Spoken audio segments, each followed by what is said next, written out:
मित्रांनो, नाशिकमधील प्रभाग क्रमांक 27 मध्ये पहिले घड्याळ निवडून देतात इलेक्शन कमिशन. त्यानंतर काही वेळाने असं होतं का म्हणतात मशिनींमध्ये खराबी आलेली आहे. त्याच्यानंतर मग बीजेपीला घोषित करतात विजेता. असं का बरं? म्हणजे घड्याळाचं जे ऑनलाईन नाव पण येऊन विजेता घोषित, तरी ते काहीतरी वेगळंच कारण काढून म्हणतात का नाही, मशिनींमध्ये गडबडी झालेली आहे, बीजेपी विजेता झालेली आहे. आता मित्रांनो, तुम्हीच बघा की असं जास्त करून जनता घड्याळाकडून उभी होती.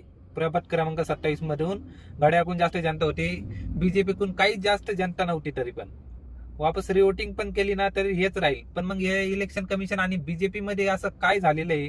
काहींनी पैसे घ्यायचे कामं करेले का व निर्णय बदलला गेलेला आहे यांचावाला डायरेक्ट. म्हणजे बीजेपी आणि इलेक्शन कमिशनचं काहीतरी मिलीभगत झालेलीच आहे. त्याशिवाय असं काही होऊच शकत नाही. कारण पहिले विजेता घड्याळाला करतात आणि नंतरून म्हणतात का मस्त नीट फॉल्ट आलेला आहे ना, बीजेपीला घोषित केलं विजेता.